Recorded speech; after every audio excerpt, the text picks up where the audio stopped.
Bonjour, j'espère que vous allez bien suite à ce confinement, post-confinement et tous les chamboulements que ça peut créer dans nos vies personnelles et aussi collectives. J'ai tendance à dire que je trouve que c'est une chance incroyable ce qui nous arrive parce que je sais depuis très longtemps que c'est dans le chaos qu'on trouve de nouvelles ressources, qu'on crée des choses qu'on n'avait même pas imaginées, qu'on était capable de créer.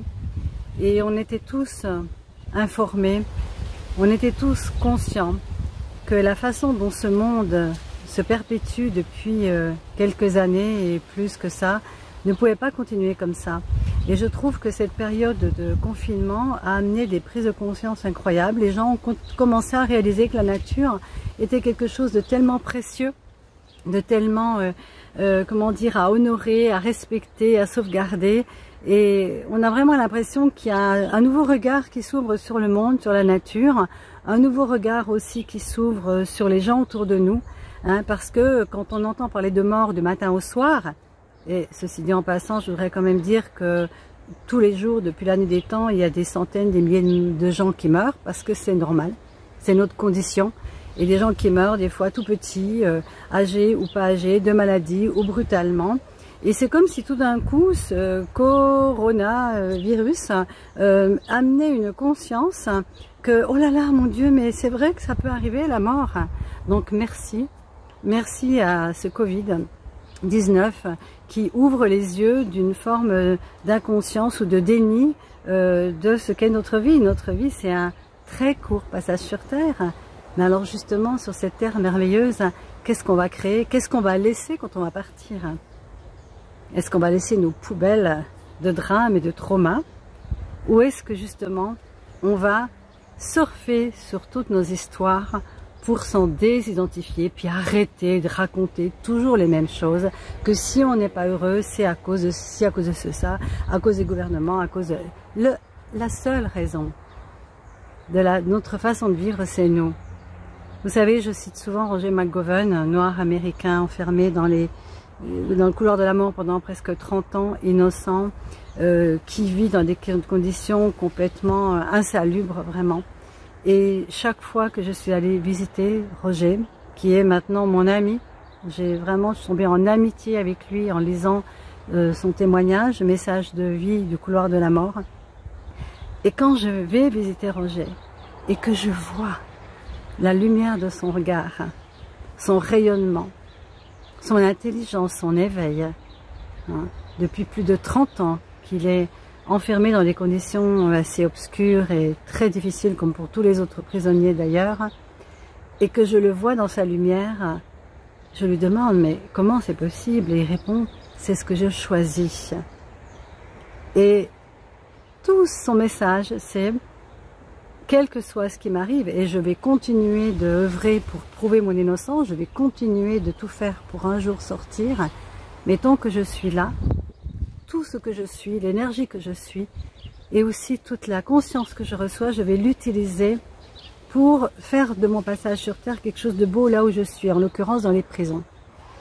Je trouve que tout le monde devrait lire ce message de Roger, vraiment, qui est un homme extrêmement inspirant. Eh bien nous, chacun où nous sommes, nous avons tous les jours des raisons de nous réjouir. Tous les jours, de se dire ne serait-ce que je suis en vie en ce moment, le sang coule dans mes veines, qu'est-ce que je vais en faire? Qu'est-ce que je vais en faire? Est-ce que je vais rabâcher la justice du monde? Ou est-ce que je vais me dire mais comment créer un monde différent? Parce que c'est ça la différence. L'autre jour, quelqu'un me disait oui, bah oui, toujours voir que le beau côté des choses, bah oui, c'est facile, et puis c'est dénier la souffrance. Dénier, mais moi je dénie rien du tout. Je connais la souffrance, je la connais par cœur. J'ai aussi perdu plein d'êtres chers, et plein d'autres choses dans ma vie, comme des milliers de gens. Hein. Et j'ai pas forcément le choix de regarder uniquement ce qui est douloureux. Je sais que ça l'est, et si je pleure avec, hein, je ne vais pas alléger cette problématique. Par contre, si je choisis de m'élever, de grimper sur la montagne ou de rester en bas dans la plaine où il y a des gémissements et que je ne peux rien faire par rapport à ces gémissements, si ce n'est de les accueillir et d'envoyer tout mon amour et toute ma foi qu'il y a en chacun de nous la capacité de transformer, de transmuter les épreuves, eh bien, en fait, je vais plutôt choisir de monter dans la montagne et puis d'observer le monde et de me rendre compte que c'est une pièce de théâtre et que dans cette pièce de théâtre, nous pouvons à la fois être l'acteur victime qui subit, ou nous pouvons aussi redevenir le metteur en scène du scénario de notre vie. Et c'est ça qui m'intéresse. Il n'y a rien d'autre qui m'intéresse. Quand on me demande, mais Mina, tu fais quoi dans la vie? C'est quoi ton métier? Tu es qui toi? Moi, mais qui suis-je? C'est la grande question, qui suis-je? C'est la plus grosse difficulté pour moi de devoir me définir. Je suis quoi? Infirmière, parce que j'ai eu un diplôme et que j'ai travaillé pendant 10 ans comme infirmière. Psychothérapeute, parce que c'est ce que j'ai exercé pendant des années. Mère, parce que c'est ce que j'ai été. Veuve, parce que c'est ce que j'ai été. Orpheline de mes parents, parce que c'est ce que j'ai été. Mais ça ne veut rien dire tout ça. On n'est rien de tout ça, on est juste des expériences qui viennent nous amener à traverser cette vie et puis à chaque fois que quelque chose arrive de difficile, de trouver en nous la force, la ressource, et puis surtout de se rendre compte qu'on n'a jamais été seul, qu'on n'est pas tout seul. Pour moi, le miracle des épreuves, c'est enfin d'abandonner l'ego. C'est enfin d'abandonner le « je réussis tout seul dans ma vie, je n'ai besoin de personne ». Non, nous n'avons pas besoin des autres, personne, pour faire des choix. C'est clair, les choix, c'est nous qui les faisons. Mais il y a des moments, vous voyez, il faut avoir juste l'humilité de donner la main à la conscience, c'est souvent le terme que j'emploie, d'accepter de reconnaître que nous ne savons pas tout dans notre mental, dans notre savoir intellectuel, dans nos conditionnements. Comment est-ce qu'on peut réellement savoir les choses si c'est uniquement reproduire ce qu'on a entendu et les croyances qu'on nous a collées puis qu'on a accepté de prendre? C'est tellement facile d'être conditionné, tellement facile de reproduire des choses, des mimétismes. Et si, justement, le cadeau que nous pouvions faire à cette terre, au lieu de gémir avec ce qui se passe dans le monde, était de révéler, de demander à la conscience de nous inspirer à chaque instant pour trouver des nouvelles voies, pour trouver des nouveaux chemins. Donc, qui suis-je? Je suis juste un être qui se promène dans un corps de femme, qui est venue vivre des expériences et qui souhaite que le jour où elle partira, elle aura semé quelques graines de joie, quelques graines de possibilités et que surtout, comme le disait si bien Christiane Singer, je quitte ce monde sans y laisser les traces de mes souffrances. Eh bien, si nous tous ici reconnaissions que oui, il se passe des choses, il y a du chaos, mais le chaos, ça oblige à créer du nouveau. Nous sommes dans une période extraordinaire de création d'un nouveau monde. Alors vous allez dire, que c'est prétentieux tout ça.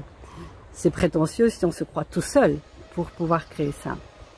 Mais si je me laisse guider et inspirer par cette intuition qui ne trahit jamais personne, et si je rejoins des personnes qui ont choisi aussi d'aller vers cette lumière, vers cette capacité de faire des choix plus grands, que de toujours accuser et toujours dénigrer et toujours être envieux, jaloux, etc.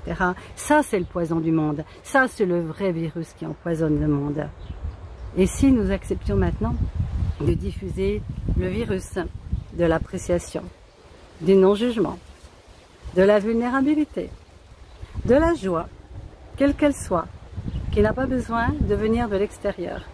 Et si nous acceptions de retrouver l'enfant en nous qui jouait, qui chantait, qui dansait, avant que le mental et les conditionnements ne viennent le casser, est-ce que vous ne croyez pas que ça serait une extraordinaire contribution dans ce monde?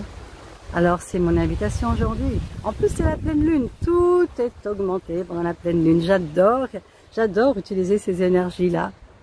Je ne sais jamais vérifier si c'était vrai ou pas, mais je m'en fiche. Je me dis, waouh, qu'est-ce qui permettrait de multiplier encore plus cette énergie de joie, d'expansion, pleine lune? Est-ce que tu peux contribuer à ça?